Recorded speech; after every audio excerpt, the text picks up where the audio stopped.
Give me a second.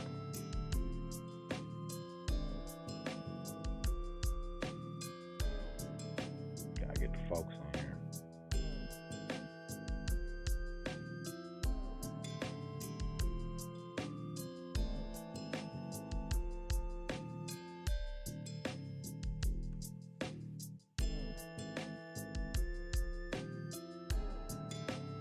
All right.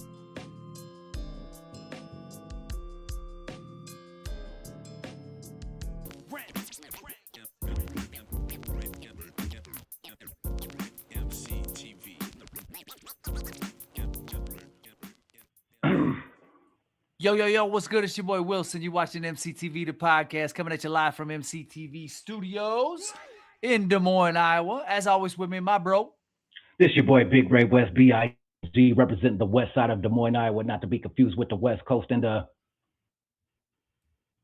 they know. Ray, what's good, man? How you doing this morning?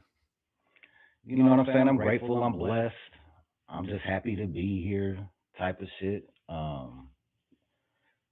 Yeah, man. Beautiful weekend. Graduations in the motherfucking rear view mirror. Graduation parties in the rear view mirror. So congratulations to you and your youngin' on that one. That's a huge milestone. It really is, man. It really is. And you know, I've been there since day one type shit. So yeah, to see time go by so aggressively, it's kind of wild, man. You know what I'm saying? From the cradle to the stage, it happens quick, man. Shout out to the homie Hoodie up in here. Shout out to Tremaine up in here. We got a gang of people rolling in. Appreciate everybody jumping on the live with us this morning. Shout out my doggy Tremaine. You know what I'm saying? Straight vodka, but I don't sip. Hell yeah. Hoodie is a dope artist out of Denver area. And we got some new music coming that I produced and am featured on alongside him. So Test One just came rolling in as well. Shout out Hoodie, man. I'm gonna be out in the Denver area and between June 17th and June 21st. And I'm probably gonna be at the Roxy. It looks like there's a show out there. So I'm gonna be at the Roxy, man. Let's tap in. And then Test One, shout out to motherfucking Test One, OG Test One. You know what I'm saying? Super hip hop Test One. Yes, sir. Yes, sir. So where was I gonna go with that? So people, I always felt like it was a cliche when people would say, when they refer to your kids and they say, you know, enjoy the time you can, it happens fast. And then now my kids, first year of college and first year of high school for the two of my kids. And I'm just like, holy shit, it really does happen fast. Like it's insane to me how quick it happens. Yeah, dog, man. We get locked into the routines of daily life, you know what I'm saying? Rinse, repeat, rinse and repeat, rinse and repeat. And we just get caught up in that loop, that cycle. And before you know it, it's like, damn, we've been doing this motherfucking shit for 13 years. Then you look up, it's like, damn, in the stage, man, in the college, moving out type shit. Like, hold on, player. Yeah, it really is wild. Hold on, man. What you mean moving out? Yeah. But congrats. I mean, it's a milestone for every young person's life. I remember as a young man, it was super exciting for me to like, man, I'm out of here. I'm going to go tech this world. You know what I mean? It's my turn. And so I know that's exciting for young people.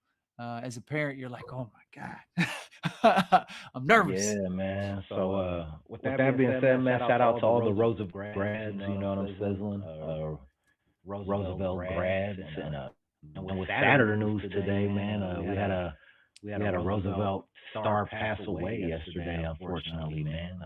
Love and respect and condolences to the family of Vince the Prince. For sure. Saying, aka Vincent Hanna, you know. Very terrible. You don't want to hear nothing like that. I ain't gonna speculate about, you know, what happened or how it happened or anything like that. Just know that, you know, send love and prayers to the family, you know. Yeah, love and prayers to the homie CP, you know what I mean? I know they was super tight together, and Vince impacted a lot of people, you know. He was super tight with a lot of people, you know. He'd been out here doing it for a minute.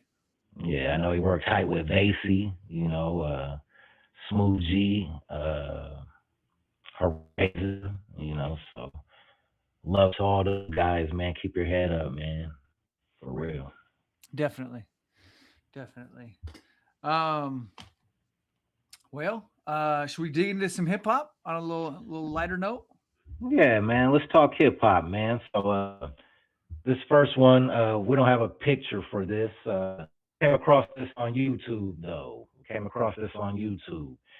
And there's a video posted. It's probably a little under 30 minutes long, but it's a face for Iowa musicians. You're breaking up a little bit, bro. Uh-oh. Let me see if I can. Just run it back one more time for me, if you would. All right. My bad. All right. No worries. I appreciate you catching it, though. Yeah. Okay. We came across YouTube. You know what I'm sizzling? YouTube is a video. You might be familiar with artists, Iowa rappers, and Iowa might be familiar with this guy, but he goes by the name of Izzy Dunfore. Okay. And he has a video on YouTube titled "The Truth Is Here: Strange Music Lies Exposed." Okay. We're not going to talk super in depth about the video. We're going to kind of just say what it's about. In this video, Lucas Lloyd Hewitt, known as Izzy Dunfore, presents a series of personal accusations against the record label Strange Music, its co-founder Travis O'Gwen, and the rapper Tech N9ne. Hewitt claims the label operates under a system of manipulation, exploitation, and deception. He talks about contractual deception, fabricated narratives, personal conflicts with Chris Calico, and allegations over cover-ups regarding Strange Music artists. Steve, did you get a chance to watch this video? And if so, what are some of your thoughts? So I watched a good chunk of it. I probably seen 70 to 80%. I was actually friends with Izzy Dunfore prior to this, and we were even going to bring him on the podcast. I tried working something out to bring him on and talk with him a little bit. I think a lot of this is shock and awe for attention right now. He did just drop a new book. He's trying to push sales of that. But I'm not impressed with it. I think that, and I told Ray off camera before we got into this that I think I probably should have went through and took some notes a little bit. So I could have referenced some of the things that he referenced along the way. But on the Facebook post, he kind of brought me in on one of them. I actually have a few. If you're interested, if you would want to go into it. I mean, we don't gotta go super deep, but he does reference the Strange Music tour, and I feel like if he sat on that for what do you got a timeline on that at all? Let me see. Okay. Because basically, I feel like he camped on this information for a long time, and now that there's a handful of people coming out the woodwork taking shots at Tech N9ne, this man jumped on like, I got something I got something in the vault that I could bring out and be part of this and draw attention to my new book and capitalize on this moment as well. So some of the things in the video mentioned was Tech N9ne not actually being a 50-50 partner. He's saying that Chris Calico is still attached to the label, but claiming independence. He's saying Tech N9ne never paid or compensated him for the No Can Do hook. He's saying he wrote the hook for No Can Do. He's saying Sid Wilson tried to sell his name and likeness to Strange Music. He said Chris Calico tried to charge him $8K to rewrite his own verse. There's a few things. He says Chris Calico stole his country and cowboy image. I don't know that I've ever seen Izzy. I've seen Izzy Dunfore perform several times. He's always got his microphone with the gun that he points at his mouth like he's going to commit suicide or whatever. Shout out Frank Mankloke up in here with us. Man, shout out my doggy Frank Mankloke, man. They dropping music like crazy over there. Check them out. Yeah, and they still got views from the West dropping too, don't they? Yes, sir. Yeah. Hell yeah. Much love to them. T-Bear and Frank Mank. Yeah. I mean, I think he's embellishing a lot of this. I can't obviously, you know, uh, the people over at Moonbase and the people that were involved with his contracts obviously would know the in and outs of those details. He claims he's got paperwork. He's shown Yeah. blurry images of paperwork from a court case. I I don't know anything about the details of that court case. I I don't. think the paperwork he showed is when Sid Wilson was suing him. Right. Um, and I don't know. I'm not really impressed with it. Ray, what are your I thoughts? hear you. What do you feel? I feel like, man, let me start by saying I don't know any of these guys personally. Okay. I've never been around, I don't Nine or Chris Calico or Izzy Dunfore on a personal level. So I can't say anything of their character. I'm just merely a fan, a listener. I'm a fan of Tech N9ne's music. I'm a fan of Chris Calico's music, and I'm a peer of Izzy Dunfore. Okay, I'll start by saying that. Have you ever rocked a show with Izzy? Because Ray rocks shows all over Iowa. You've been putting it down for 20 plus years.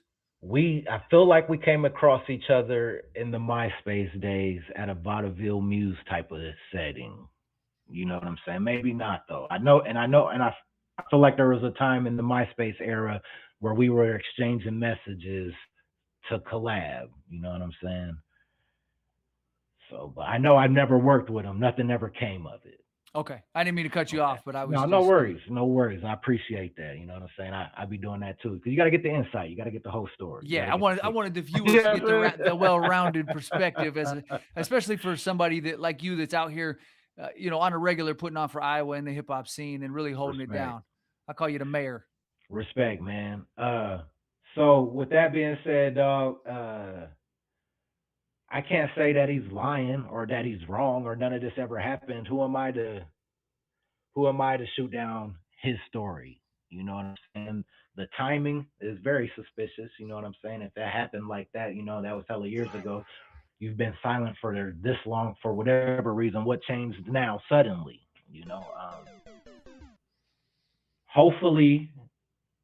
Hopefully, I like to believe as a fan of, Tech N9ne and Chris Calico, as a fan, you like to believe, you just automatically like to believe, in my experience, that their character is solid. Okay. That goes back to the line, don't meet your idols because you'll be upset or that could be true too. I don't know, man. I don't know these guys like that. All I can hope for is that their character is hella solid and, they didn't steal Izzy's lyrics and put it on a song and didn't compensate him like that. That would be wild. But I feel like that no can do shit. Like, isn't that Hall and Oates or some shit? Like a spin off the Hall and Oates classic? It very well could be. Yeah. I mean, I don't know. Yeah, Tech has definitely done some remixes over the years. It's funny because I work in an Italian restaurant and I never made the connection, but one of the old school tracks off of either Ever Ready. It is off of Ever Ready. It's it's Midwest Choppers. The original track that they sampled for Midwest Choppers plays at my work all the time. And and when I hear it, it always makes me go, what are we about to do? What are we about to do? We got some Tech N9ne? Everything. You wait for it. Hoodie jumped up in here. He said it sounds like he's bitter. I worked with Strange for over a decade, and it was all professionalism and love. I forgot to mention that. Hoodie shared some personal details with me way before this even happened, but when we were kind of connecting on my last trip to Denver, and we realized that we had ran in similar circles for a long time before we actually ended up linking up through the homie Nuisance One out of Long Beach that I grew up with. Big ups to Nuisance for always holding it down and connecting. But yeah, you know what I mean? Like I've had several interactions with Chris Calico. He's been on here, I don't know, 10, 12 times. You know what I mean? As well as Tech N9ne. I've been on the tour bus and kicked it with them. And I'm not saying these things to be braggadocious by anyways, although I do like to brag a little facts bit. Are facts. But these do factor in just to show I'm familiar with the character of these people. You know what I mean? And me and my wife have gone out to dinner with Tech N9ne, Chris Calico, and Big Nick. And they've had me down to Strange music on numerous occasions. And so they've treated me and my family and my kids, you know what I mean? Tech's Right. giving us passes. He's taking pictures with my kids.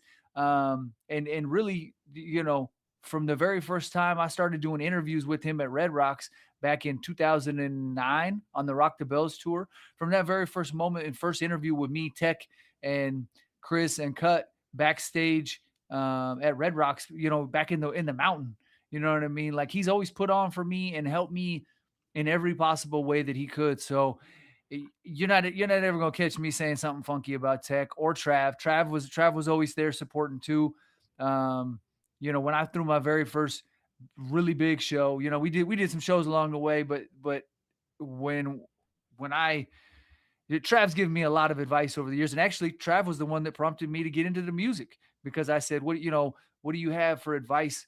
I'll try and shorten this up, but Trav said, what do you have for advice for somebody that's interested in starting to produce music, rapping and production wise? And he said, year after year I meet people that have that same story. He said, all I can say to you is do it, because I meet these people on tour and they tell me all their plans, and then I meet them again next time I come through on the tour and they tell me the exact same thing. And nobody's made any efforts to you don't have an LLC, you haven't taken any steps to move forward, you're just still hanging on to that same dream. And as soon as I left Strange Music that day, I went home and I filed my LLC, and I started to really bang that drum and started making things happen. I think we lost Ray, but yeah, that was really okay. Ray's back. I lost you for a hot second there, but yeah, you know what I mean. So Trav and Tech have always showed me mad love and have been solid as could be with me over the years, and I got nothing but good things to say about them. Hoodie says, I opened for Tech that year on the Psychology 101 tour at Red Rocks when he headlined. That's dope. That's mad love. Ray, I think I lost you again, but now you're back again. Ray. So yeah, and Hoodie's got mad stories he could tell, I'm sure, if we brought him on here, and we've discussed that. Hoodie wants to jump on here with us one time, but So, what do you? And that's dope. You know what I'm saying? You got stories around Tech N9ne. You can vouch for their character, and that's the type of stories that you want to hear. That's the type of shit that you hope to hear about their character, and. But what do you think about, okay, when he says something like Chris Calico is still attached to Strange Music, he's not really like Earhouse is a front and all of that. Like, what do you make of something like that? So now Strange Music does distribution for Sick Wit Records, E40's label.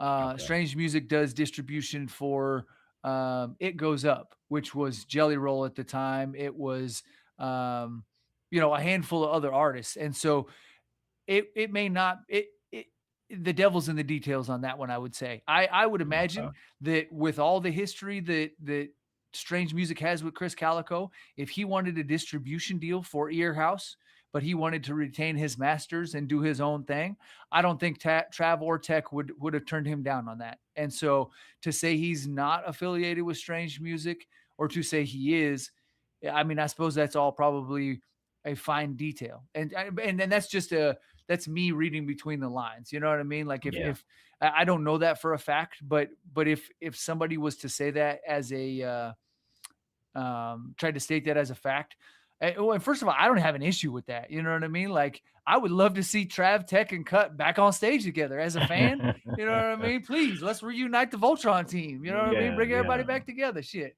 But it doesn't look like that's going to happen. But I mean, if I had a distribution deal and didn't show you love, or you had one and didn't show me a little love after, you know what I mean? Like, bro, you got this opportunity and you ain't gonna share it a little bit. You know what I mean? Like, obviously you're gonna get a taste of whatever. If I win, you get a taste of it. You know what I mean? For putting my record out, and vice versa. You know what I mean? Like, so to me, all the history them fellas got, it just seems logical. Right. Yeah, man. It's shout out to the Tech N9nes of the world. You know what I'm saying? Strange Music, the Machine. Um, do you think, listening to that video, do you think that's more of a warning to artists that are looking to potentially sign with Strange or have a dream of signing with Strange, or you know what I'm saying? more than a warning to like just the average fan or listener because he's talking about business issues, right? The average fan, the average listener, they don't give a fuck about how business is done. They just want the music. Right. So do you think this is like a warning towards artists looking to go the strange music route or I think it's self-centered. I don't even okay, think I it's hear you. that. You know what I I mean? hear you. Because I think Izzy Dunfore's rap career is over. I don't I see hear you. him dropping a ton of music. He's trying to write books now. I don't think he's dropped any music in quite a while, not to my knowledge. And we were friends on Facebook until he started doing all this and slandering Tech N9ne and Strange music and whatnot. Yeah. I know that there have been some people that have felt like their deal didn't go very well, but I know plenty of people, and nothing against those people. I'm still friends with some of those people, and I don't think that somebody's business dealings should affect your friendship. Um, you know what I mean? If it just because they're not with Strange anymore doesn't mean they can't be my friend personally or whatever. You know what I mean? And I wouldn't, and I would still continue to support their music career. But I also don't think that. Um, yeah, man, I think what he's doing is self-serving. I don't think he's trying Yeah. to warn anybody to Okay. save them. I That's think what what I he's was asking. That's what I was wanting. Yeah. yeah, Okay. I think what he's doing is self-serving. He's trying to put a little attention on himself for some of these Okay. interactions he had over the years, and it doesn't impress me. It's shock and awe, but he's slandering a lot of good people in the process, and there's going to be some fallout. And I mean, we've talked about Kanye and other people doing this, and I just have always said I'm not a fan of it. You know what I mean? Like, if you got some funny stories that ain't gonna hurt nothing, and you break them out Yeah. every once in a while, that's cool. You know what I mean? Like, we like to hear the behind the scenes and how that works, but I don't think you need to tear down somebody else's career for you to win. That's bogus. I hear you. Shit, let's move on to hip hop, doggy. Let's do it. Let's do it. Coming up next, had a couple tabs open here. Coming up next, Jay-Z disses Drake during Roots Picnic freestyle. This article comes in from Ray. Do you know where this one came in from? I apologize. That comes in from Hip Hop Wire. Perfect. This one's from Hip Hop Wire and image courtesy of Gary A. Vasquez, Imagine Images, USA Today via Reuters. Let me flash this image up here. Boom. Jay is back. Jay is back. Article goes to say Jay-Z gives fans a lot to remember with his Roots Picnic 2026 headlining set, whether it was reunions with Rockefeller alumni or going through his classics for his first proper concert in years. The big narrative in the immediate aftermath of the show yesterday was, which happened Saturday, May 30th, was his freestyle. More specifically, Hove seemed to diss a whole lot of people on it, and Drake is the main target. I Got the News TV caught a video of most of the freestyle on YouTube, whereas Hip Hop All Day caught another clip on Twitter. Okay. And so the lyrics from the freestyle go, my next update, the jig is up. Explicit. I'm up 10. Wrong chart, champ. You got to look up again. Explicitive. Look up to Hove. I never looked up to them. The crackers got you publishing. Gangsta, go talk tough to them. Don't talk success to me. You is workers. In perpetuity is how your contract is worded. He rapped on the cut. These are the most apparent shots at Drizzy in the freestyle. It also takes shots at folks like Nicki Minaj, Kanye West, Tony Busby, and more. The jig is up is the very same bar OVO fans thought was meant for the Rock Nation mogul on Iceman track Janice STFU. Ray, where you at on this? So let me first start by saying this article actually came in via Okay. hotnewhiphop.com. Gabrielle Vargas. Okay. Jay-Z dissing Drake at Roots Picnic. Let's start by saying it was great to see Jay-Z out performing. You know what I'm saying? He came out with the Frederick Douglass hairstyle. You know what I'm saying? Took the locks out, unlocked this shit. Looking like a Underground Railroad passenger type shit. You know what I'm saying? Hey, dissing Drake. I don't think it was super direct. You know, obviously he didn't say his name and shit, but if you know what's going on between the lines and shit, you could pretty much tell about who he was talking about and who the jabs were at. Um, I think it's a good thing for hip hop. You got people right now speculating and salivating, wondering if Jay-Z's getting ready for an album run or about to drop something new.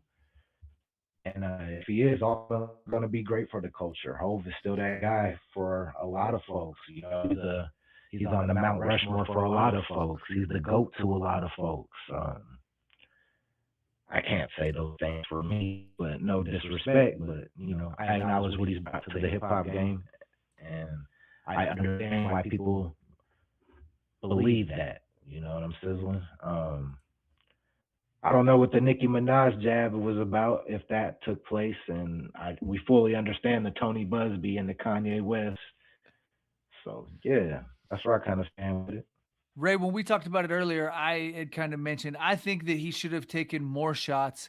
If anybody, I think the greater target should have been um, Kanye. Kanye came out of pocket and had a whole bunch of trash to say about Jay back in 2025, Jay and Beyonce, and made some accusations about Jay needing to go to a fertility clinic in order to have the kids, and so if that's not public knowledge, you want to just bring that up like you're making, like, first of all, you brought my family into this. It's one thing if we taking shots at each other, you know what I mean? Fuck Steve's red beard, Leave my big private nose. alone, man. Yeah, Leave my you private know what I alone. mean? Yeah, you know what I mean? Like, you kind of crossed the line. Like, I got My plenty of private, shit. man. I got plenty of shit fucked up about me. You could say you ain't got to talk about my kids, man. You know what I mean? But Kanye is enough of a clown himself. He's a big enough target that Jay'd eat him up if he really wanted to, I think. But So yeah, Kanye, I asked you this off air. Like, okay, yeah, he says a lot of wild things, crossed a lot I'm of losing you, lines. bro. Oh no, man, my internet's funky today, bro. I don't know what's going on. Sorry. I'd rather you stop it. You know what I'm saying? I'd rather you stop me. You know what I'm saying? Before I go on a tirade. We have moments where you get real clear, and then we have, like, right now your picture got real grainy and it's kind of breaking down. Yeah. But go ahead. Let's see if we can get through it for sure. Let's because what you said is very relevant. So I was wondering with Kanye West. You know, he says a lot of things. He's an habitual line stepper. A lot of people have soured on him, and aren't going back. Is there any chance that Kanye is being controlled or manipulated by the higher ups? You know what I'm saying? Higher ups being like billionaires, people that are supplying him with these opportunities and these monies. You know what I'm saying? Like we supply you with this, but in return, you got to say and do this outlet, whatever we say. Like, you're basically our puppet. You say disrespectful shit and embarrass people that you care about in your circle. Like, we embarrass you. Humiliation rituals. Yeah, I think so. My biggest cog in the wheel, I guess, in terms of a conspiracy theory, is people can't be quiet. That's how gangsters used to get caught back in the day. You know what I mean? Because somebody wanted to tell somebody, pillow talk, whatever, you know what I mean? And somebody tells somebody, hey, we robbed this jewelry store. Hey, I know who shot this dude, or whatever, you know what I mean? And so somebody starts talking, and that's how the cat gets out of the bag.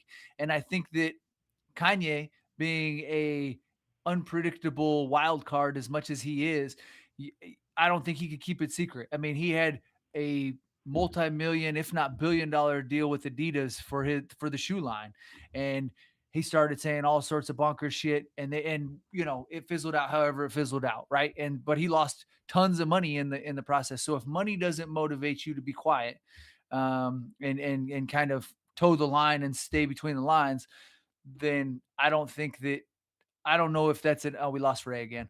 I don't know if that's enough for Kanye to. I don't think that he's able to keep himself quiet, and I don't think that he could whether it's that he needs medication, he's on medication, he's taking too much medication. I don't know what the situation is, but I just don't. I think he's too manic. He's up and down, and I don't think he is even capable of controlling these outbursts. And I don't think that at a certain point you can't always give somebody a pass. Like, all right, they got, and maybe this is a wrong perspective. I don't know. Maybe I shouldn't say this without digesting it a little more myself, but how many opportunities do you give somebody? I get it. You got a medical condition, bro, but how many opportunities do you get? And just because you got a medical condition doesn't mean you get a pass for saying ultra racist and hateful shit to people. You know what I mean? And he's done all of that. Yeah. That is that's a good take that you had. He's done all that, sexism, racism, he's disrespected a lot of groups of people, man. And taking shots at his own squad. like I said, a lot of people see it as unforgivable. A lot of people are done with Kanye, wouldn't give his music a time of day, not listening to anything he has to say in an interview. Like, he's just done. And that's understandable. People have that. That's the beautiful part about being a human. Like, we have that choice. And yeah, I was just curious of your thoughts on the conspiracy side, though. Like, wondering if he was being controlled or anything. But not to say that, that would clarify it all 1,000%. But yeah. Yeah. Let's talk Michael Jackson. Let's do it. Do you want to kick that one off? Yeah. So Michael Jackson's family shows love to Drake's Iceman post on Instagram. This also comes in via hotnewhiphop.com. Credit to Gabriel Navarez. Mandatory photo credit to Dan Hamilton, USA Today. This goes on to say Drake has been generating a lot of conversation with his new album Iceman, whether it's among the most regular of people or the most famous celebrities. Recently, Kirko caught via Twitter the several family members of Michael Jackson took to Instagram to like the Toronto Superstars post depicting the LP's cover art, which is of Drizzy wearing the King of Pop's iconic diamond sequin glove and throwing up a hand sign for the six. For example, Drake recently broke Michael Jackson's Billboard record in the United States. The rapper and singer is now the male solo artist with the most official #1 songs in the U.S., breaking his tie with MJ via the Iceman highlight, Janice, Shut the Fuck Up.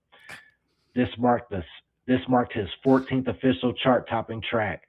Technically, the boy has 15, but the lack of credits on Sicko Mode by Travis Scott means it's not an official number for one. Elsewhere, folks are debating about Drake breaking Michael Jackson's record. Even massive OVO fans like DJ Academics, for example, aren't so quick to crown a new king. Quote, I think he's put in a lot of musical accomplishments that maybe surpass Michael in certain things, Act posted, but there is one gold standard for when it comes to how popular someone is, and it's Michael Jackson. I don't think it's an indictment of Drake. Let me explain. I think back then, if you're the king of pop, there wasn't a million subgenres. Like, put it like this. Mike would have been Bad Bunny, Taylor Swift, and Drake all in one. Well said. Well said, because he would have been. Well said, Academics. With all of that, Steve, what are your thoughts on Drake surpassing Michael Jackson? I mean, props to him. That's got to be a huge milestone for anybody. That's exciting. I am not a tremendous Drake fan. I told y'all I was going to try and get through the Iceman album and give it a spin, and I didn't make it. I tapped out. I'm gonna give it another run. Yeah. But man, that first song is long as shit. You got a 6-minute slow ass intro. Like, goddamn, dog, start me off with something with some energy, bro.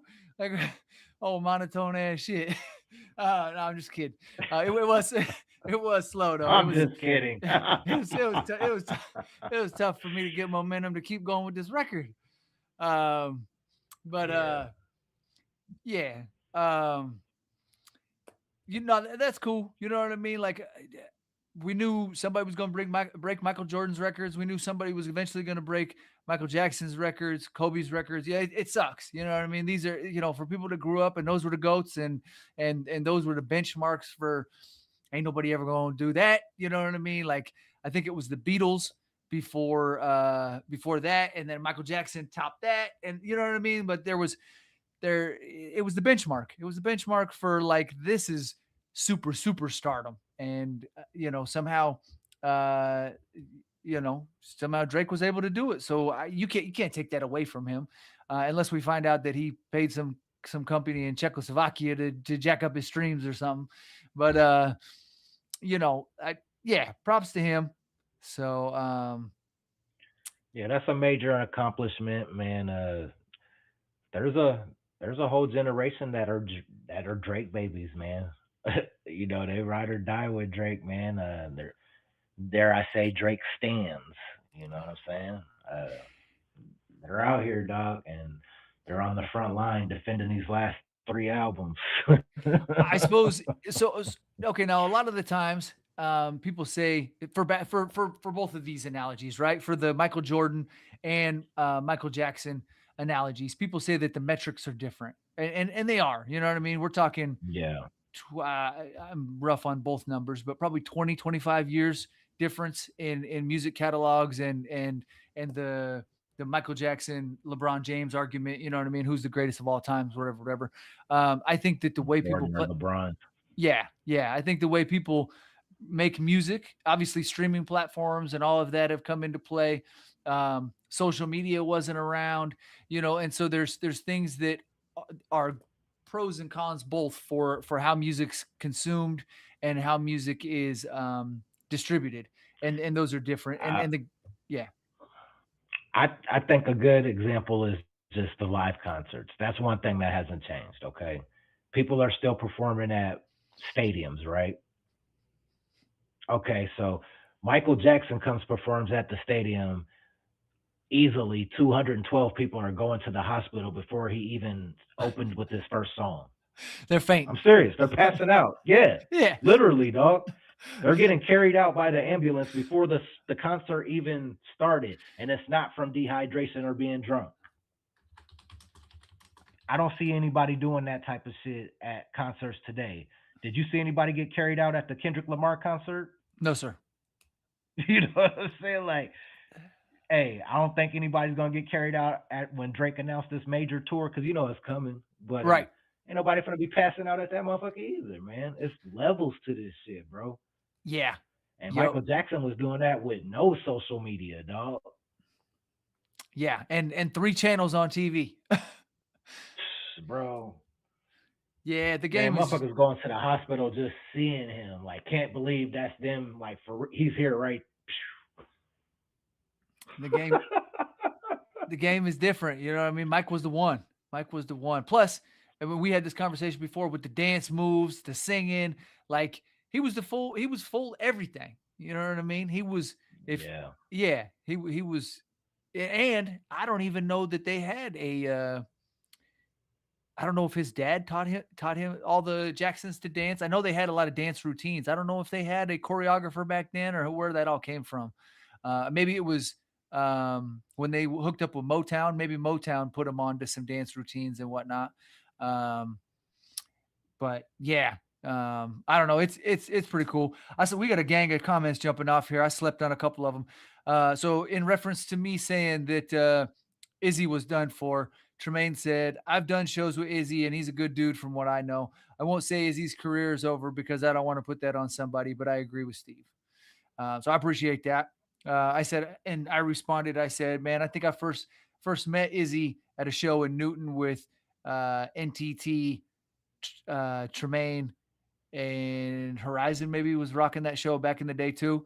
He said that was probably accurate. And then we got Rev Green up in here. He said, the whole Izzy thing is a trip. Known him since he was working with Sid. And I've known him since he was 0. So, yeah, interesting. The whole Izzy thing just kind of rubs me wrong. You know what I mean? I guess if you got an axe to grind, and I don't want to make this whole episode about this, but it's worth talking about, and it's a little closer in our circumference. You know what I mean? So it's worth to give it a little more time. I think that he's got an axe to grind, and and he's using it. And I think that he's taking full advantage of his time to get back in the limelight, in the little shine on his channel. I pulled it up earlier, and I think he has 4 different videos over the Tech N9ne situation that he's trying to capitalize with it. Yeah. Man, I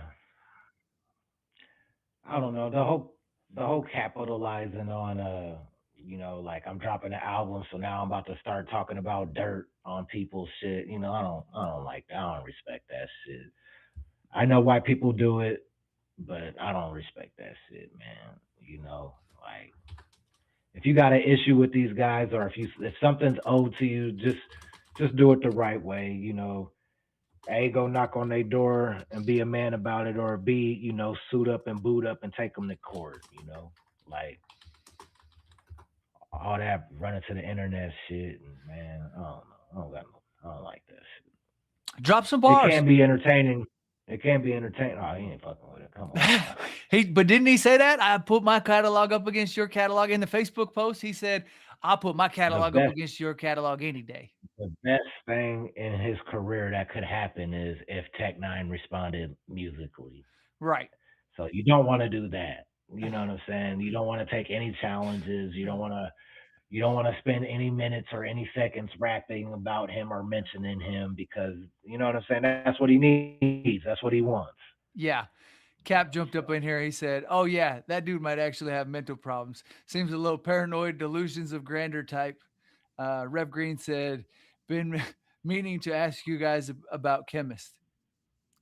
Chemist is still around. What's up with Chemist? What's wrong with Chemist? Chemist is the homie. Yeah. He's around. You did a collab with him a couple projects back. I mean, still that. Yep, I got a song. We got a song called Iowa Dreamin'. Yep. You know what I'm saying? Shout out to Chemist. He's probably dropped at least 4 new singles within the last 5 months, I would say. I know he was going through a tough time for a while there. One of his he breeds dogs, and one of his dogs he was really close to passed away. And so I know personally how that pain hits, you know what I mean? Somebody that you live with, that's a part of your family, passes away, be it an animal or not, you know what I mean? You're going to have some feelings on that. So, man, let's talk. Let me talk Latto. Let's do it. Let's talk Latto. This article also comes in via hotnewhiphop.com via Gabrielle Navarez. Photo credit to Brett Davis via Imagine Images, USA Today via Reuters Connect. Headline reads, Latto admits she's not actually retiring after her new album, Big Mama. Hello. Latto recently sat down with Nadeska Alexis for a new Apple Music interview to talk about her new album, Big Mama. And they had a lot to discuss. Not only did her new album land with a bang, but it also came with the birth of her baby with 21 Savage and the news that she was retiring after this LP. But it turns out that isn't the case. Alexis told the Atlanta-based FemC that she didn't believe the retirement announcement for a second, pointing to her self-assessed ambition. The star laughed in response and said, that's fine. Expanding on her thought process for the announcement and how her perspective had changed since the proclamation a few weeks ago.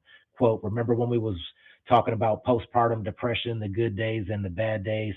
She expressed, quote, that was definitely not one of the good days, especially experiencing postpartum for the first time.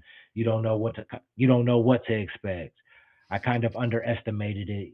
Yeah, that was just one of those days where I was at home overwhelmed with the album. I was overwhelmed.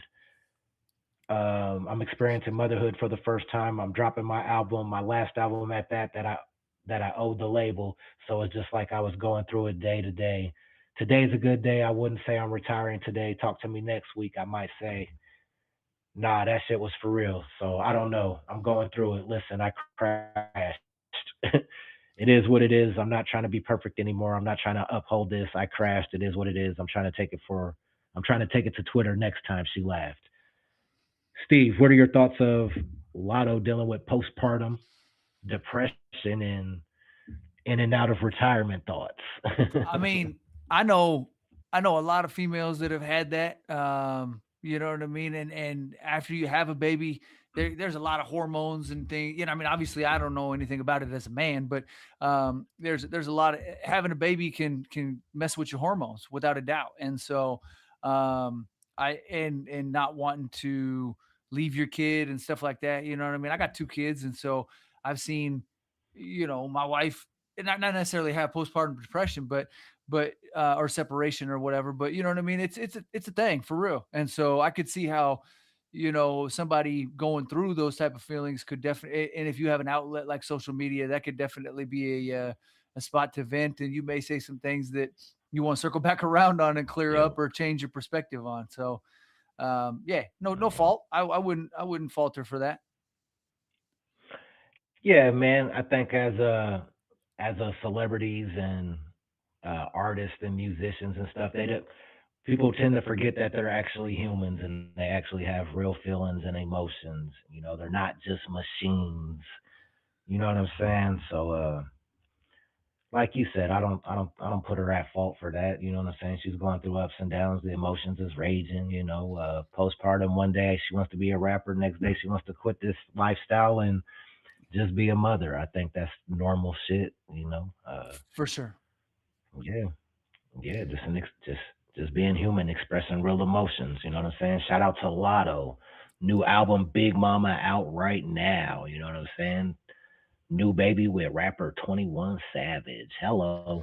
This is how deep in the trenches I am with the Eminem shit. Every time you say Latto, all I can think about is 8 Mile.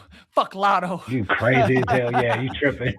You in there, dog. That was Proof's. That was Proof's name in or that was the dude Proof was battling in 8 Mile. This motherfucker said 8 Mile Latto. Yeah, you step back a little bit. You need to slap Big Mama. I do. Slap Big Mama. You know what I'm saying? Get hip to Latto. I'm slacking. Rev Green jumped up in here. He said, lost both of my kids. They were adults. My son was 23, passed in 2014 in Colorado. Sorry to hear that, man. I didn't realize that. Sorry to hear that, doggy. Kodak's jumped up in here. He said, I'm trying to be #1 commenter today. I heard the prize is Janet Jackson's halftime show's nipple star. Oh, no. Pretty sure Steve already consumed that. I thought it was edible. I didn't.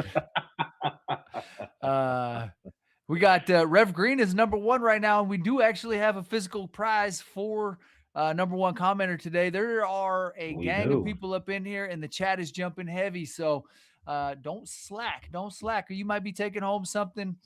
From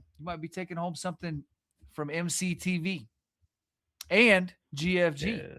And GFG. Hello. We got a little something we sending out today, folks. Hello. Shit, what's next, Steve-O? He said it was made of fruit roll up. Oh no.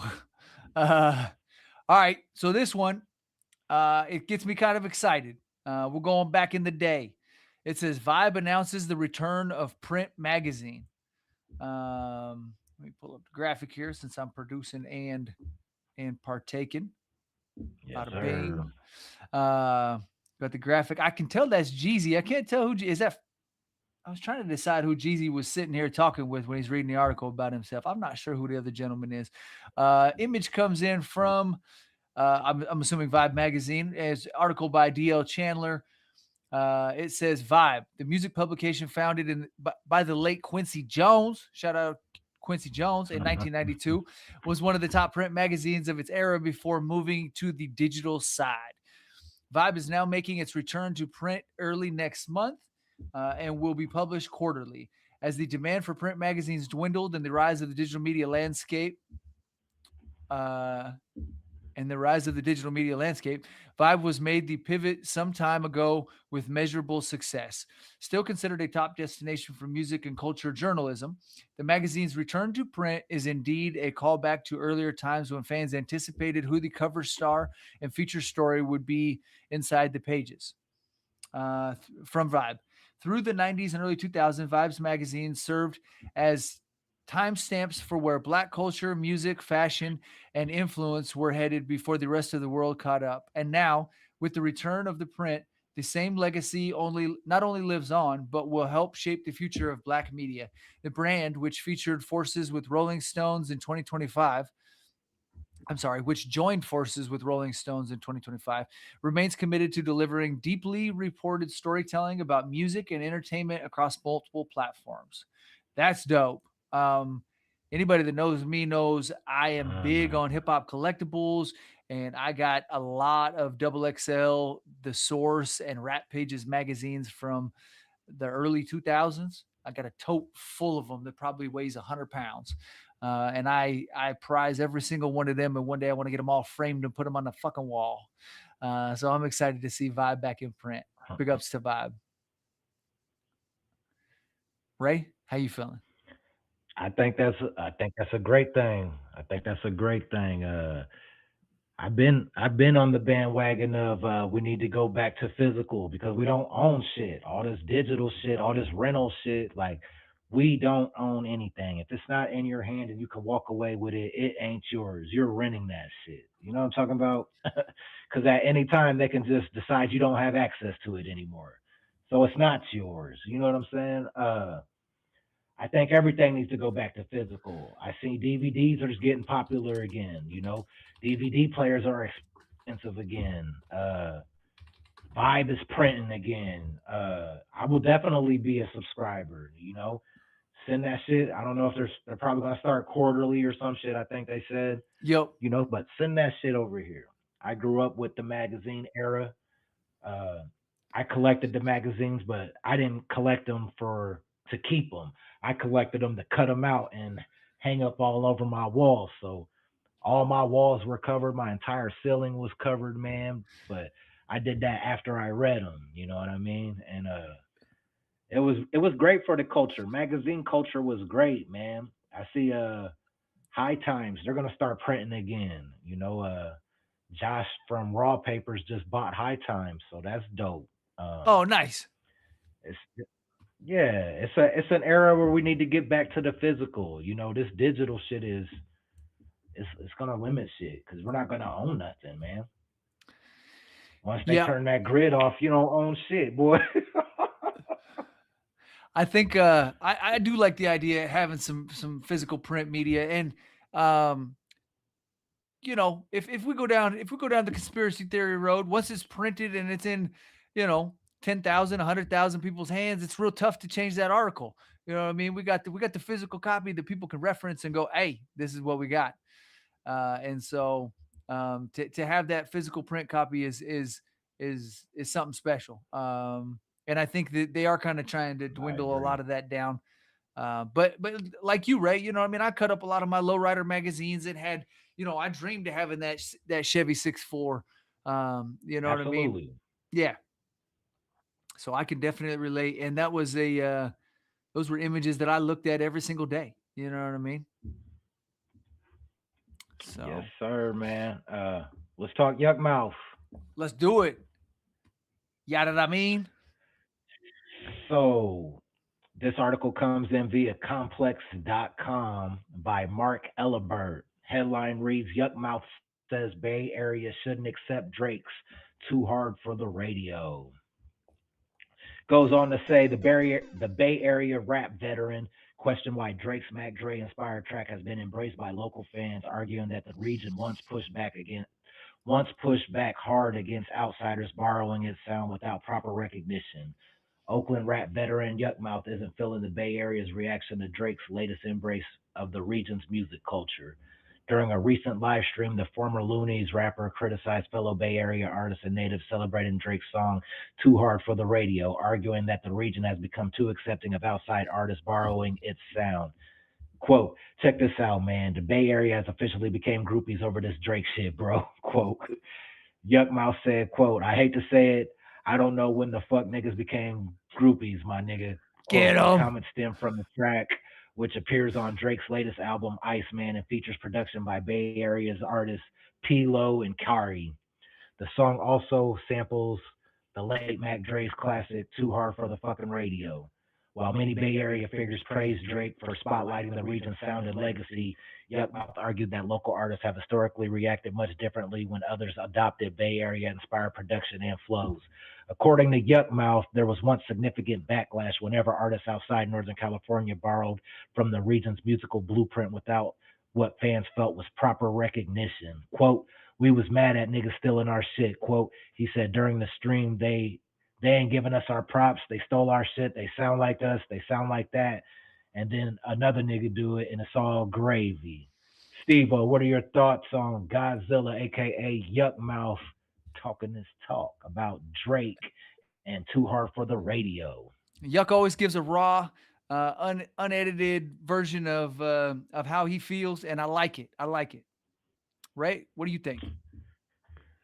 I don't understand what you're mad though for. Ultimately, it's going to be a great thing for your region. Like Drake is a mega superstar. It sound low key, sound like some '90s shit. You know, like some old head shit. Like maybe that's how we used to get down like this, but you youngsters, y'all don't let everybody come and get down with us and type shit. That's funny that you said that because right as you said that, Cap put in the comments, sounds like gatekeeping though. If you want the sound to grow and spread, you gotta let people in. Is Drake corny for that? Sure. Yeah. But why stop people from spreading your sound? Hey Cap, man, let me get my shit off first, man. Y'all on the same tone on that one. Nah, but that's real though, bro. Like somebody of that caliber is shedding light on your town, your region, like I don't know. From Yuckmouth being from his era though, I understand what he means as, niggas is turning into groupies and, just trying to jump on the flyest thing, you know what I'm saying? I get it from that aspect, the street culture, he wants to protect the authentic street culture and it's not for sale and you know what I'm saying? I get that part of it, but outside of some street shit, like just the Bay Area, him shining light on the Bay Area, like I feel like only positivity could come from that, doggy. I mean, I guess he wants to make sure proper credit. I think he would probably be cool with it as long as he said, "Hey, I got it from the Bay." Yeah, for sure. You know what I mean? Make sure you cite your references, Drake. Yeah, hey man, shout out Yuckmouth. You know what I'm saying? I fuck with Yuckmouth. He been doing work. He got some records with my cutty DZ. You know what I'm sizzling? Shout out to DZ. They just shot a video with shit not too long ago, man. Go run that shit up. Yuckmouth DZ. All types of shit will pull up. Real talk. They stay in the trenches together, and I love the sound and the music that they cranking out. Yeah, man. You want to touch on the UFC one, or you want to wrap it up? We can do the UFC real quick. We'll hit the comments here real quick. Tremaine said, just sounds like Drake's paying homage, really. But Yuck and Dre were close, so it's probably more personal to him. I could see that aspect of it. Okay.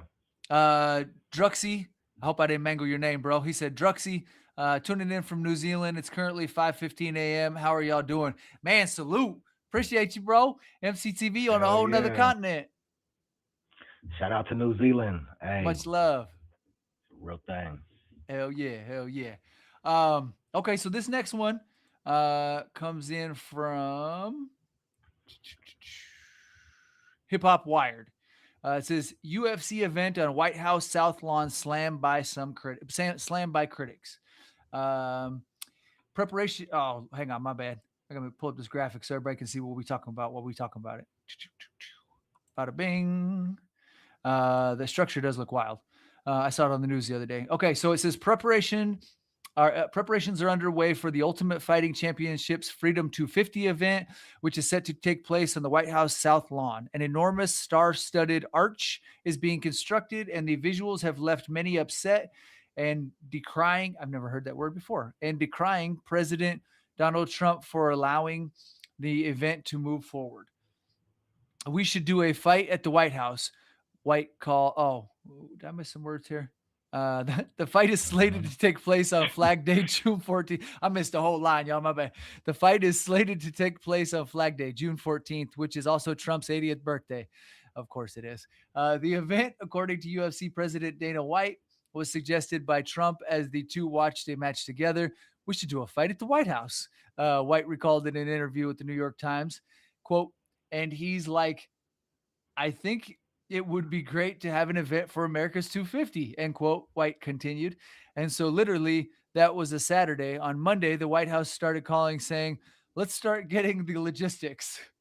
White release renderings of the Octagonal Arena, which Trump says would hold 4,000 people. Trump also stated that the Ellipse grounds would be the site of the UFC 250 Fest, where 75,000 to 100,000 could watch the fight for free. I've never seen anybody want anything so much as people want those tickets, Trump said. It's a one-of-a-kind UFC. The event has drawn sharp criticism, particularly for the image of the White House from above of the arch being constructed as the East Wing lies in a demolished state. Trump has fought to remake the entire wing into a grand ballroom, a project which has already undergone controversies from materials involved to the taxpayers' costs. Ray, where you at on this one, bro? Okay, so this fool said, first of all, he said he'd never seen anybody want anything so much as people want these tickets. I think people want lower grocery prices, lower gas prices. You know what I'm saying? I'm just out here. I'm telling you what the people want. Nobody around me has mentioned tickets for the UFC at the White House. Nobody. Okay. That's first thing. Second thing, man, I think the UFC is making a mistake because they're highly politicizing their brand right now. Okay. And you're gonna lose some people. Like, everything is divided, okay? And you're essentially, now you're choosing a side. You're choosing a side, and I think that's gonna hurt the UFC. We already kind of known what side they were on, but now you're talking like a political divide. Yeah. Yes. Okay.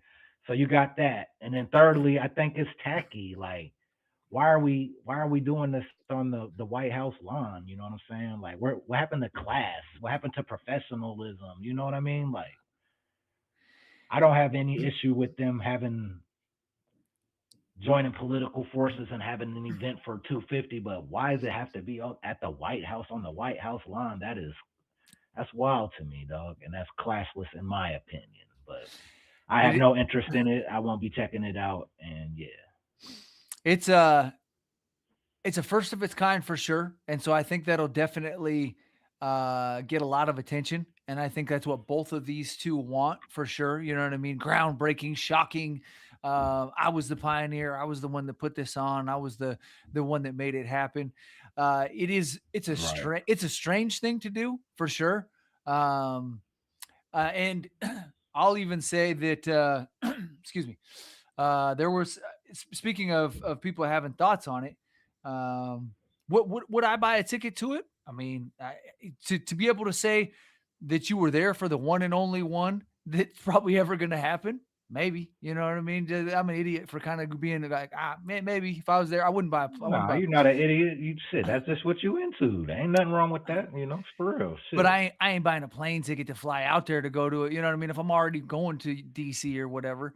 But also in the same instance, if I'm a dude that's trying to, like I bought a ticket to go see the White House and maybe take my camera because I'm a camera freak, you know what I mean? If I'm trying to get my picture while I'm walking across the little fences right there and whatnot, and instead I got construction crews and a big ass elliptical, whatever the hell they called it, you know what I mean? I'm gonna be a little upset, like, damn, you know what I mean? I traveled all the way to DC to peep this out, and now I got construction and shit in front of what I want to remember, you know? So Rogan had some comments on it.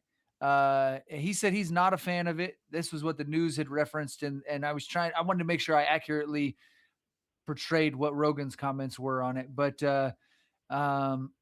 according to Google Gemini AI mode, when I typed in Rogan's comments on UFC at White House, it says Joe Rogan strongly dislikes and opposes the outdoor setup for the upcoming UFC Freedom 250 event on the White House South Lawn. On the Joe Rogan Experience. I agree with Joe Rogan. On the Joe Rogan Experience, his podcast, the veteran UFC commentator labeled the outdoor spectacle odd and a gimmick, while explicitly stating, I don't like the idea of fighting outside at all. Other logistic comments and concerns by Rogan included extreme weather and heat. Rogan and his team looked up Washington, D.C. weather patterns and noted temperatures reached 100 degrees Fahrenheit on that same date the prior year. He pointed out that forcing athletes to fight for world championships and punishing heat risks severe dehydration and ruins performance integrity. The bug situation. Rogan emphasized the massive production lighting over the octagon will attract a swarm of insects. He questioned They'll UFC's. just spray chemtrails heavy that day. It'll be cloudy. The sun will be gone. Chemicals to keep the bugs and shit away. They know what they're doing. Rogan's Perfect comment. setting. Rogan's comment was, "How the fuck are you gonna stop the bugs? There's a lot of bugs." And then lack of a controlled environment. He argued the elite mixed martial arts should not be fighting in elements that lack air conditioning. He compared it to other major sports, stating, "You wouldn't ask them to play a world championship basketball game outside in the sun. That would be crazy, right?" So, for the most part, he's right. I don't know. That's it. It is just, if you're gonna link with Trump or do something for Flag Day, fine. Okay, if you're gonna politicize UFC, fine. Go to Washington D.C. Go to their biggest arena. Throw your fucking event. Have Trump come and be an announcer and sit ringside and all that shit. But at the White House, it's tacky as fuck, bro. In my opinion. Rev Green said, dog. Yeah. Rev Green said, "Let it rain, please." You know what I'm saying? Shout out Rev Green. Druxy from New Zealand said it would work better at night, like how they did the boxing event in Times Square. I wasn't familiar with that one. A nighttime event with mega lights would be better. Rev Green said, "Go Spurs." And we got to talk about that real quick before we get off of here. The Spurs are going to the finals. You know what I'm saying? It was an intense Game 7 last night. You know what I'm saying? OKC and the Spurs. Did you catch any of that? You know, so I was pretty slow at work, I think, contributing from the game. You know what I mean? I think a lot of people were tapped in for Game 7. And a lot of people were questioning who was going to go, you know what I mean? Like, were the Spurs going down or was OKC going down?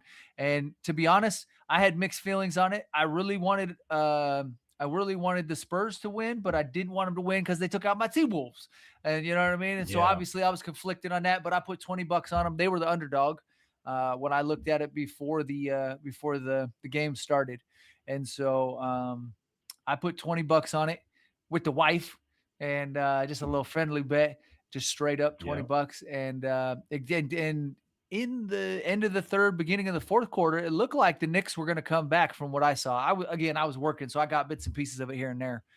It was the Thunder. Or that's what I meant. Yeah, it looked like the Thunder was coming back. Yeah. But the Knicks Knicks. I'm looking at the comments here. The comments are jumping off. Spurs were held on to their lead pretty much the entire game, I believe. Yeah, man. The final score, for those that don't know, it was 111 to 103. Spurs pulled it off in the Game 7. You know, it was very competitive, man. It was very competitive. I thought that OKC was going to be a repeat champion this year. You know, I thought the Spurs were good, but I didn't think they would be able to get over the hump in a 7-game series. And I am aware of what the Spurs were able to do to OKC in the regular season. I'm aware of that. I'm aware that, including this series, the Spurs have beat the Thunder, I want to say 8 times this year, which is fucking crazy, dog. That is wild. But even knowing all of that, I still thought OKC was built better. But apparently the Spurs were specifically designed to take down the Oklahoma City Thunder, and they accomplished that. So shout out to that organization, man. It's a well-run organization, always has been, you know. De'Aaron Fox came out, played great, you know. Victor played great. It was a team effort, man. I think Castle did well. Fox was he was dope in this series too. And yes, Stephon Castle for sure. Yeah. So I'm going Knicks take it home, which I think would be iconic anyways, because they haven't even made it there. They haven't made it to the dance in how many years, but they definitely haven't won a championship, I want to say, since like the 70s, I think somebody said last night. Yeah. The Knicks haven't won a championship since either the 60s or the 70s for sure. Okay, and they haven't They even were been in to the finals. they've been to the finals. I think they were last there in '99. I believe that's what I heard on Fox Radio on the way home last night too. Okay, maybe '99 they lost. Okay, and yeah, they're back. I think if the Knicks, I would want to see the Knicks win this year. Because I think it's good for basketball. It's been so long, and New York Knickerbockers for the NBA, bro. That's huge business, man. Yeah. So to see them in the finals and then to have them be the champions of the world, New York is the media capital of the world, man. So it's exciting. That'll do a lot for basketball, bro. That would do a lot for basketball. And for sure. I think Wemby ultimately in the Spurs, they're going to finish with multiple rings. By the time his career is over, he's going to be a multi-time champion. But I'd like to see the Knicks pull this one off this year. Yep, I'm me not too. a Spurs fan. I love their colors though. Yeah. Jumping in the comments section here. I said I'm Knicks for the final. Oh, my bad. Cap had a decent one here. Decent one, a good one. He said, I fuck with MMA, but we spending this money for the gas. We're spending money for this when gas costs $5 a gallon, and we're spending $100 billion on missiles. He said for that one to them, Kaepernick. He said for that one night it will be the Dana White House. Hoodie jumped up in here. He said it's idiocracy. Shaking my head. Maybe it was Lucha Libre night. Oh, maybe if it was Lucha Libre night, that would be dope. Where we at? Rev Green said, go Spurs. Cap said Spurs and Knicks. The homie Druxy from, okay. And then Rev Green said, do we watch All the Smoke with Matt Barnes and company? Great podcast, NBA and weed mixed together. I've seen pieces of it. I do enjoy that. Big up to Matt Barnes and everybody that hosts that one. That one's dope. And then we got a couple more from Druxy up in here, all the way from New Zealand. He said, crazy game. I also thought Shea would lead them again too, but Spurs are hungry. He said, I got Knicks as well winning. The internet in New York City would grow crazy. Oh yeah, dog. That would break the internet if the motherfucking Knicks win the NBA Finals, man. Have you heard what tickets are going for? Drought. Too much. I think I heard $250,000 for courtside, and I heard in the nosebleeds in seats that people don't even officially want, quote unquote, right? You know what I mean? It's $2,500 a seat, and so a family of four has got $10,000 into it just to get in the door to sit up at the very top in the nosebleeds to watch the game. It's not that bad, Steve. As much as I wish I didn't believe that. When you think about it, dog, the New York Knicks in the finals after 50 some crazy years, you know what I'm saying? You're seeing history. You're fucking seeing history, dog. And $2,500 for a ticket. I mean, yes, in today's market, don't get me wrong, it's crazy. It's crazy bread. But if you have your money together, and if it's not gonna hurt you, I don't think it's bad. I understand the average person doesn't have their money together. The average person doesn't have $1,000 in the bank. Like, I understand that. I'm not talking to those guys. I'm talking to the guys that, that have a savings account, that have a little cushion on it. I can understand that if you decide, hey, fuck it, man. I've worked hard all year.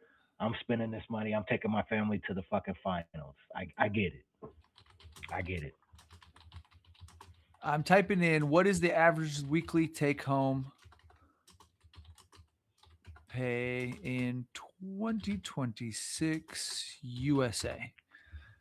What would you guess? But what do you think the average take-home? Yeah, I came in short.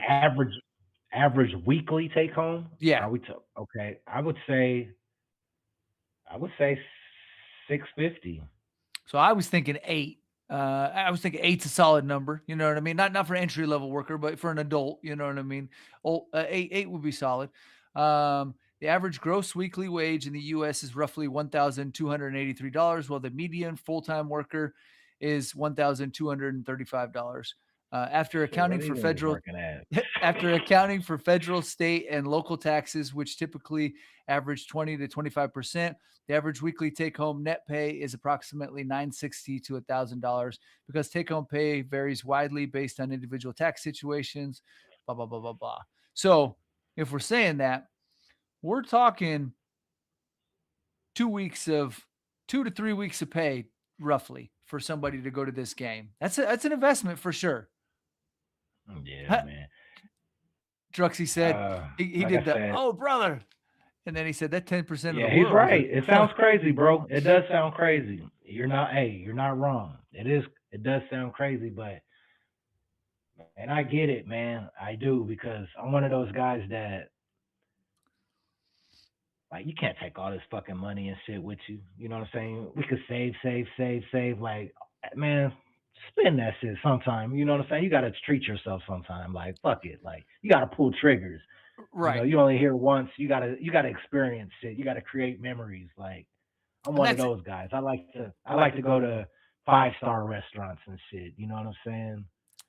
I like to do it big. That's an exact prime example of something like that. You know what I mean? For the father-son, mother-daughter, father-daughter, husband-wife team. That it's all about the NBA. This is the Knicks are their team or the Spurs are their team, and they want to go and watch it. I got nothing against that. You know what I mean? But you're gonna pay a premium. I don't recommend shooting yourself in the foot to get it done, though. Don't miss bills to make it happen. Don't put yourself in a predicament to make it happen. If you're not going to lose sleep and you can make it happen and everything's still going to be on schedule and in alignment, like, shit, what the fuck's wrong with it? Yeah, I wouldn't go and put it on a credit card knowing I don't got the money to pay it off and I'm going to pay some crazy interest fee. Yeah. Exactly. Yeah. Yeah, man. So if you can make it happen, man. New York Knicks and motherfucking San Antonio Spurs, the NBA Finals 2026, baby. All right, so number one commenter of the day. This one's going to hurt me because I got to send this all the way to New Zealand. Number one commenter of the day is Druxy. Druxy, you won a copy. Whoop. I'm going to get Ray to sign it, and I will sign it as well. We got a copy of the record Ray and I did together. EmceeTV presents Big Ray West, The Field of Dreamers. We will both sign this. I already committed Ray to it. And track listing, album vinyl. I'm sorry, not vinyl. Album, CD. We will both sign this, and I'm going to drop it in the mail to you. If you want to, I'll flash my email on here real quick. If you want to shoot me an email with your address in it, I will get that. I will get that sent out to you. So much love, bro. Thank you very much for tuning in all the way from New Zealand. Salute. Appreciate the support. And I will get that sent out to you in the next week. Ray and I will get together and both get this autographed, and we will get that sent out. So just make sure, grab the email real quick while you can. And thank you so much for supporting, showing love. And as always, this is your boy Steve from this is your boy Wilson from EmceeTV. This your boy Big Ray West, BIGG, representing the west side of Des Moines, Iowa, not to be confused with the West Coast. And And thank you for sharing, liking, and supporting the podcast. It went crazy today. We had a gang of people up in here. I think we peaked out at like 20-some people up in here. The chat rate is through the roof. Thank you so much, y'all. As always, we out. Peace. Been known to snatch a piece or two. Y'all can't take over because we gon' eat the you. Boy, you better know it. They was up in here today, boy. Keep feeding you. On that East Coast shit, y'all better duck down. Price on his dome, 5 on it like Yuckmouth. When the plug get knocked, that's when the price jumps. American Nightmare, that's where the spice won. Rappers running like Ricky in the alleyway. Putting an end to the week, no Saturday. They want static, get it shaking like Cassius Clay. Passionate thugs mixing Douce with Alizé. Don't play with us. Them goons ain't got you safe enough. Yelling fuck them like Smokey off the Angel Dust. My life so real, sounds like I made it up. Been up so long, I don't remember waking up. Dangerous, softer than a razor's touch. We hit that strip and get the caking up. God hate ugly, so ain't no saving us. Been up so long.